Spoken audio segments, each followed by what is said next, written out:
Assalamualaikum warahmatullahi wabarakatuh. Salam sejahtera buat kita semua. Salam Om Swastiastu, Namo Buddhaya, salam kebajikan.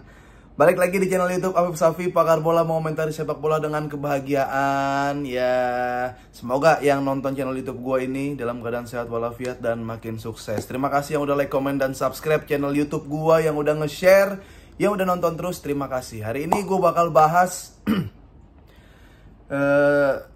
Xavi yang meresmikan diri untuk keluar dari Barcelona di akhir musim, yaitu berarti pada bulan Juni. Nah, siapakah pelatih pengganti yang cocok untuk Xavi menangani Barcelona? Ini ada beberapa nama, nanti kita breakdown satu-satu. Tapi sebelumnya gue mau ngucapin semangat dan ya selamat buat timnas Indonesia. Sekali lagi kalah 4-0 tapi dalam keadaan kondisi yang sedih, kalah tapi bangga. Kalahnya ya dari secara permainan kita bisa mengimbangi, bahkan kita bisa menekan, tapi memang dalam hal mencetak gol itu belum ada ketika kita memiliki level lawan yang levelnya itu udah jauh banget ya. Secara peringkat itu beda ratusan mungkin. Ya beda jauh banget sama Australia, tapi secara permainan kita itu udah bisa mengimbangi dan meredam, mengimbangi lah ya. Kalau meredam sih nggak sampai 4 golnya, tapi mengimbangi dan tidak panik. Cuma itu yang tadi gue bilang, masalah mencetak gol untuk lawan yang lebih jauh di atas kita itu belum ada, tapi secara permainan sistem udah kebangun, udah kebentuk.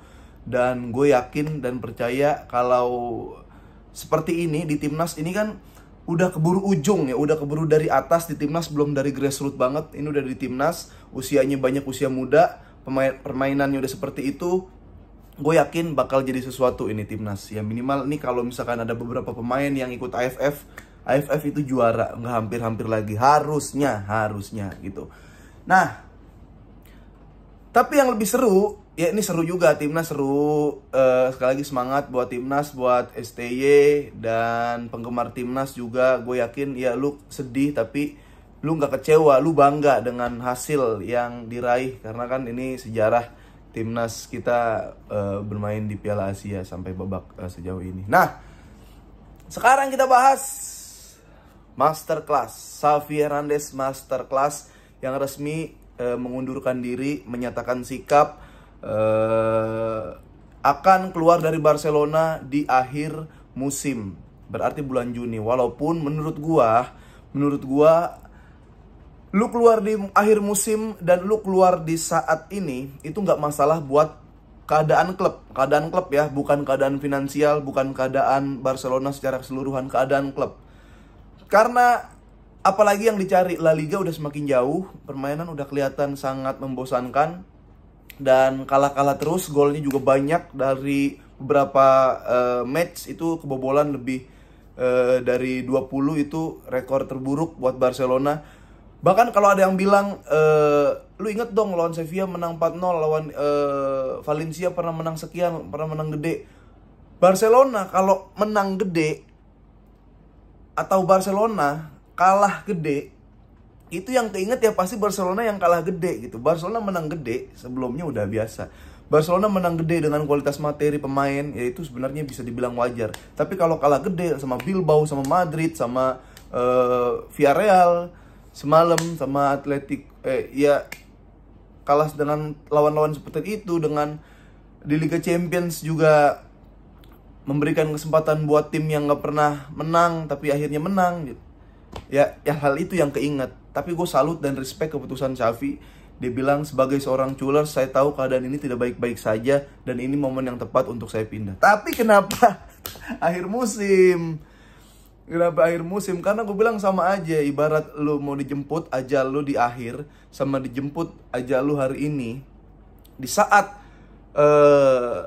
waktu berjalan lu gak bisa mendapatkan pahala yang lebih atau mendapatkan dosa yang lebih, ya lu mending mati sekarang gitu. Tapi pertanyaannya, kalau Xavi keluar sekarang, siapa penggantinya? Gue masih yakin gue masih bisa kayak Caretaker ya, pelatih asisten Xavi itu ya untuk melanjutkan, sekedar melanjutkan mah bisa gitu. Banyak caretaker yang bisa dibilang berhasil. Nggak ngarep berhasil, ngarepnya keluar dulu gitu kan. Keluarnya Xavi itu nggak memberikan apa ya, dampak gua ke Xavi sebagai legend Barcelona, nggak memberikan hal yang negatif banget. Nah, permasalahan tinggal lawan yang paling bisa terbuka peluang itu berhadapan dengan Napoli di Liga Champions. Cuma ya oke lah, lu bisa menang lawan Napoli, ntar lu ketemu siapa ya? Lu ketemu Bayern, lu ketemu tim-tim yang lagi bagus. Sekarang agak susah gitu. Jadi oke, gue terima keputusan Xavi.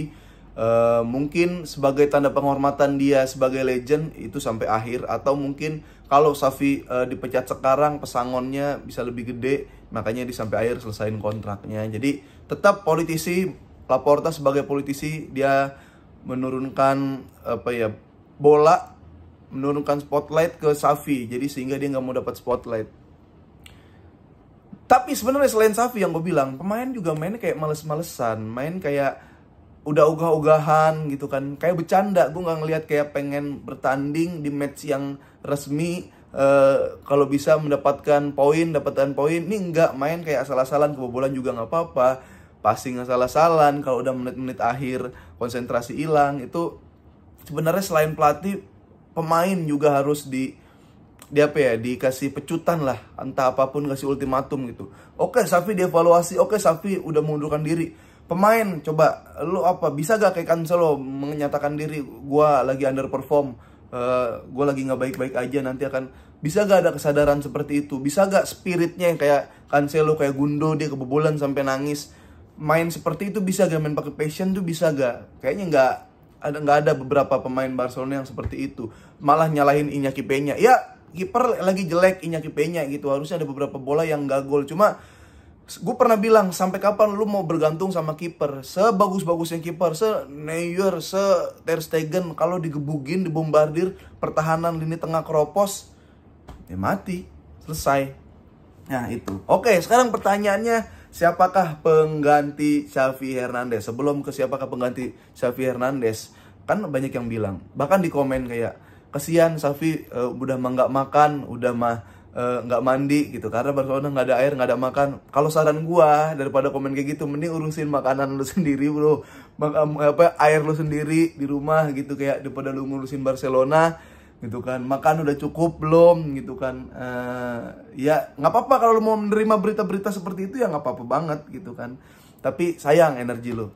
Nah, sebelum kita cari kandidat siapa pengganti Xavi, gua bakal bilang kalau duit mah untuk rekrut pelatih, nggak mungkin seorang presiden klub, nggak mungkin se-Barcelona selagi ada masalah finansialnya, dia nggak ada duit muter, dia nggak ada duit yang apa ya, entah minjem atau ya, orang bisnis kayak gitu kan kayak jarang banget dari duit sendiri. Bahkan duit kayak dari pinjaman sini, investasi ini, itu yang bisa mengalir, itu yang bisa bergulir gitu. Kayaknya untuk mendatangkan seorang pelatih yang kalau nggak mahal-mahal banget, masih masuk akal, masih bisa diterima gitu kan.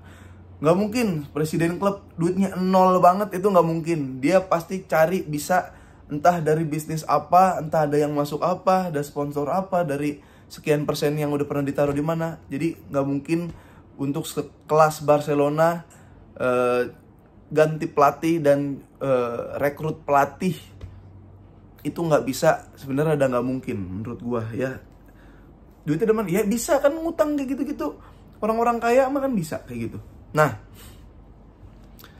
siapa penggantinya? Nih yang paling ada di otak gue nih ya. Kalau masih mau main sepak bola kayak Barcelona, ada nama De Zerbi. De Zerbi bawa Brighton itu bagus banget ya. Dia ke Europa League ya. Brighton ke Europa League. Nggak pernah nonton Brighton nggak seru. Kalau kita nonton Brighton, nggak pernah kita nonton dalam keadaan nggak seru. Bagus banget, ya kan? Di Sassuolo juga sebelumnya bagus. Setidaknya kalaupun kalah, ada kenikmatan yang bisa kita raih, ada sepak bola yang indah masih bisa kita lihat kalau nonton De Zerbi. Karena kadang dia full attack, dia banyak lah. Nah, permasalahannya De Zerbi cocok gak ketemu anak-anak Barcelona sekarang dan benturan dengan era sepak bola modern yang harus mengutamakan fisik, endurance lah minimal, dan ya stamina. Barcelona ketemu De Zerbi cocok banget. Cuma cocok gak sama sepak bola zaman sekarang? Kalau fitness dari anak-anak Barcelona nggak ditambah, gue yakin bakal sama kayak Pedri ditabrakin, si Gavi ditabrakin, Fermin disikut, Lamine Yamal di body cast segala macam.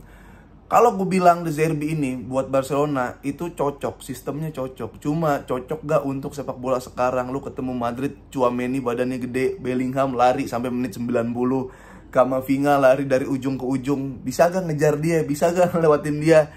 Belum lagi lu ketemu siapa yang lagi bagus, Munchen lah, ketemu City lu ngambil bola, ya ada Bernardo yang kecil tapi belakangnya ada Walker. Bisa gak kayak gitu? Ada Alvarez yang badannya nggak terlalu gede, tengah dikit ada Rodri siap ngegeber. Ya Doku yang badannya kecil, belakangnya ada Ake, Guardiol, Akanji siap ngegedor. Bisa gak kayak gitu kalau De Zerbi? Nah, selain De Zerbi ada juga Arteta ya. Arteta gue nggak tahu dia bisa atau seneng apa enggak ke Barcelona, karena dia pasti dari Spanyol, dia La Masia, dia juga masih ada mirip-miripnya sama Pep. Bisa, gue sekali lagi bilang bisa kalau masuk ke Barcelona. Cuma itu masalahnya, lu bisa gak benturan berhadapan dengan sepak bola sekarang ya yang mengandalkan fisik gitu kan? Atau seumpama lu masih pakai sistem Barcelona, lu bisa gak meningkatkan endurance dari pemain-pemain Barca? Itu kan keadaan yang beda dan baru lagi. Beda ya, tingkat kesulitan yang baru lagi menurut gua. Ya kalau Pedri mau nge-gym silakan. Kalau ini mau bikin kuat enggak? Pedri kan 70 menit mangap, diganti mukanya biru. Ya kan? Masih ada Sergio Roberto di lapangan. Ya elah, itu nggak lama umur pelatih yang masih masang Sergio Roberto di belakang, nggak lama umur pelatih kayak gitu. Udah nggak bisa diapa-apain Sergio Roberto. Jadi Arteta ya cocok gitu kan. Cuma PR-nya pasti banyak. Ada Rafael Marquez ini pernah main di Barca, cuma ya nggak kedengeran kan, maksud gua Marquez kayak Alonso gitu tiba-tiba melejit, kayak kayak De Zerbi gitu, habis dari Sassuolo pindah, ini ada pelatih bagus De Zerbi. Rafael Marquez belum ketahuan. Yang gue khawatirin adalah ya dia masih belum ada pengalaman menangani klub, apalagi klub se-Barcelona yang pressure-nya gede, yang tuntutannya banyak, yang lu pasti bingung mau dari nol lagi atau mau melanjutkan, bingung lagi. Ada Hansi Flick. Nah, gimana menurut lo Hansi Flick? Coba, Jerman banget ya, Jerman ketemu Spanyol. Dari sekian nama, Hansi Flick nih yang nyangkut di pikiran gua untuk minimal bisa membenturkan Barcelona dengan era sepak bola modern. Ya. Kadang gue berpikir tiki taka itu keren, ball position tuh keren banget, indah dan nikmat, berada di beda levelnya dengan cara-cara menang lainnya, dengan menang tiki taka, dengan menang ball position. Cuma orang-orangnya ada gak yang bisa tiki taka? Cuma orang-orangnya ada gak yang bisa kuat ball position? SDM Barcelona sekarang mumpuni gak buat bermain high level? Belum tentu. Seumpama dia mumpuni fisiknya, coba lihat jatuh. Seumpama fisiknya bagus, kuat gak megang bola kayak Iniesta? Kuat gak megang bola kayak Xavi? Belum tentu. Jadi kalau Hansi Flick yang masuk ini bisa emang agak ribet dikit. Pasti dia ngeluarin pemain, pasti dia strike banget sama keputusannya, pasti dia datengin pemain yang gak suka sama dia dicoret, yang lemes, yang lembek ya, kangkung sore pasti dicoret. Roberto udah pasti nggak ada. Barcelona kalau identitas nggak mau hilang, tapi minimal ada suntikan-suntikan spirit atau suntikan-suntikan endurance yang bikin pemain Barcelona itu lebih kuat. Gue yakin entah apapun itu, karena saat ya lu tau dah waktu Hansi Flick di Jerman seperti apa. Kayak gitu. Tapi Hansi Flick pasti Jerman dibilang gak kelihatan. Waktu menangani klub itu oke. Pas ke negara mana nih gitu ditanya. Cuma kalau emang mau yang namanya perubahan bukan melanjutkan, Hansi Flick lah orangnya. Jurgen Klopp. Jurgen Klopp ini ya dia kan dari Bundes juga, dia dari Dortmund, dia ke Liverpool, legend jadi pelatih Liverpool, fans Liverpool pada sedih dia pulang, tapi takut nggak kuat gue pemainnya, cara main kayak lu ngepres di atas, ntar turun kayak gini gitu. Klopp bisa aja datang, tapi dia pasti sama seperti Hansi Flick, bakal banyak mengeluarkan pemain, bakal banyak memasukkan pemain. Itu repotnya dari Barcelona seperti itu. Nah, kira-kira seperti itu. Ini udah 15 menit. Menurut kalian siapa yang cocok menggantikan kursi Xavi di Barcelona? Siapa pelatih-pelatih yang akan mewarnai Barcelona, mewarnai La Liga? Silakan di komen. Atau ada jangan-jangan yang selain gue sebut ada lagi. Nah, silakan aja di komen. Oke, sehat-sehat selalu. Jangan lupa nonton terus Pakar Bola, komentar sepak bola dengan kebahagiaan. Semangat timnas, semangat fans timnas, Sintayong dan lain-lain. Semangat. Semoga semua dalam keadaan sehat. Terima kasih, sampai ketemu lagi. Jangan lupa nonton Tackle Bebas dan Transportainment yang nanti bakal tayang lagi karena lagi sibuk ngurusin Tosi ya namanya, trofi selebriti. Oke, assalamualaikum warahmatullahi wabarakatuh.